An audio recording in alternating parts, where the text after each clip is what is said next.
Hey guys, my name is Matimo, and welcome to another episode of Sunday Mailbox. This is a video series where you, the viewer, can submit your gaming-related questions, and then I will give my humble opinion on them. To get the formats out of the way real quick, if you would like to submit your own question that could be featured in an upcoming episode, you can do so by leaving a comment down below, or by sending me a Facebook and Twitter message. The first question for today comes from Shane, and it is, what are your thoughts on the sound quality in Rainbow Six Siege? I feel like it needs to be completely reworked. It's bloody impossible to tell not only where the enemy is, but what floor they're on. Someone 2 floors above should not sound like they're 4 feet away.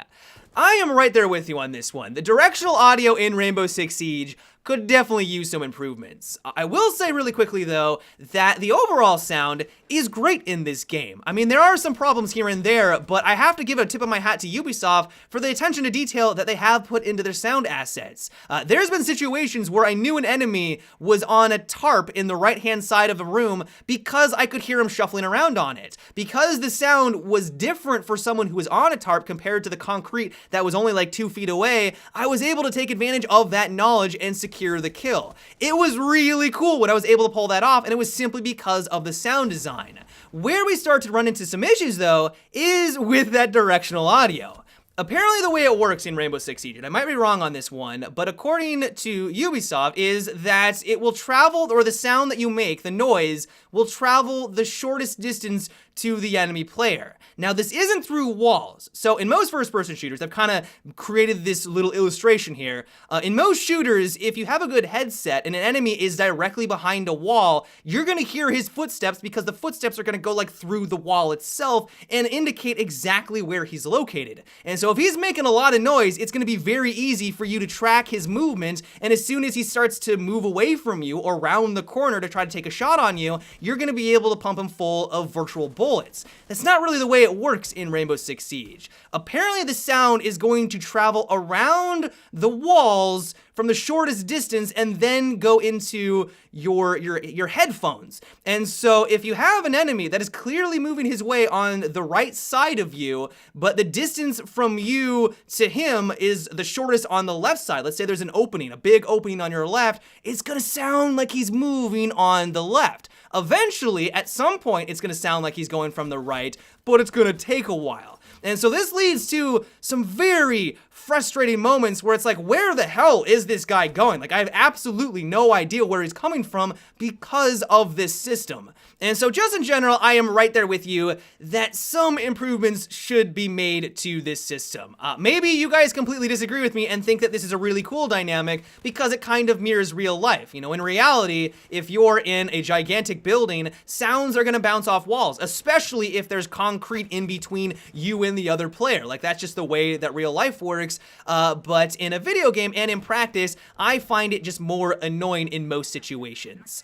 The next question is, do you think that in the new upcoming Battlefield, they should do away with the spotting system and add a new system like in Rainbow Six Siege that allows you to mark enemies' approximate location with a yellow marker?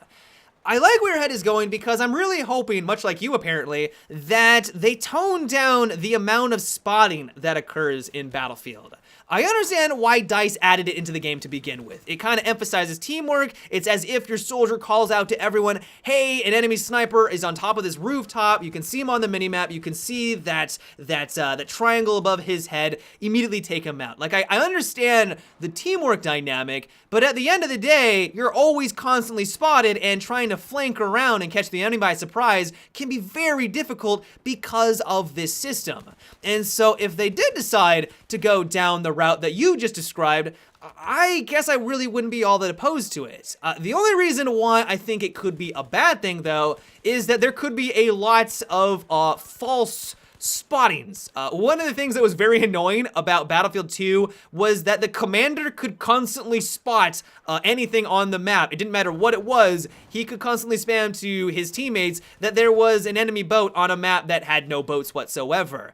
And so my fear is that everyone would spam their spot button and you'd have a bunch of yellow or whatever triangles all over the map that really wasn't indicative of where enemies were located. You could stop this by maybe making it so that you could only spot a couple of times every few seconds. That would be one way, but it could lead to a lot of visual clutter that we just do not want in the Battlefield franchise. What I'm really hoping for is that they either just do away with the 3D spotting entirely in the next Battlefield game, or only allocate it to the recon class. That could be nice. But also, if you are spotted, it doesn't give you as much information on the minimap. Right now in Battlefield 4, as we're all aware, if you're spotted, the enemy knows your exact location and the direction that you're facing. And so if the enemy is smart and they know what they're doing, they're of course going to be able to use that information to your advantage. I mean, you might have a general idea that the enemy is nearby, but when you're spotted and they can see that triangle, you might look one way, and as soon as you look the other way, they round the corner because they know what direction you're looking at. Like, it's a little silly. And so I'm kind of crossing my fingers in the next Battlefield game they adopt a system where maybe you're just a red circle instead of a triangle, so they don't know what direction you're looking at, or maybe they just go what they did with Star Wars Battlefront, where it only kind of gives you the general area or the general direction of where the enemy is located. That would be another step in the right direction. The next question comes from Willie, and it is, I've been playing a lot of Pulse lately due to his shotgun, but I find his gadget to be very lackluster. Do you think that a buff is in order?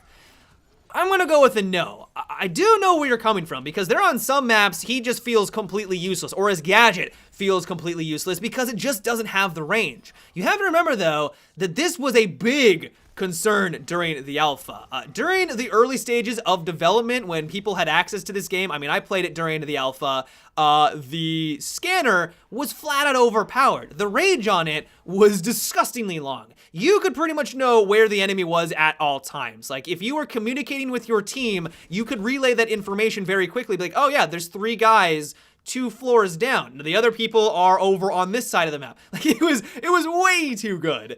And so of course they had to tone that down, and now it's toned down to the point where on some maps it's very good. Like if you're playing on Oregon or on Plane, I feel like his gadget does have a place and it is very viable, but in others it's just completely useless. You have to remember that you have wall hacks. You literally know where the enemy is through walls. They may not make any sound, they may not be indicating or doing anything that should normally let you know that they're there, but if you have this gadget, it gives you that knowledge, and that is a gigantic advantage. And so Ubisoft is trying to walk this line where they want it to be useful because they want, of course, people to play with their operator. They want to have a well-balanced class system, but they also don't want to push it too far where everyone has to have a Pulse on their team and then make it feel like it's mandatory.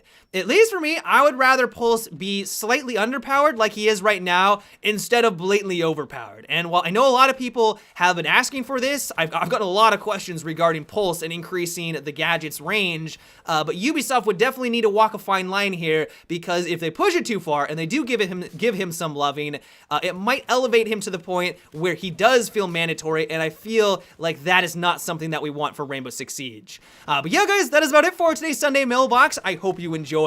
As always, if you would like to submit your own question that could be featured in an upcoming episode, you can do so by leaving a comment down below or by sending me a Facebook and Twitter message. But until tomorrow guys, have a good one and take it easy.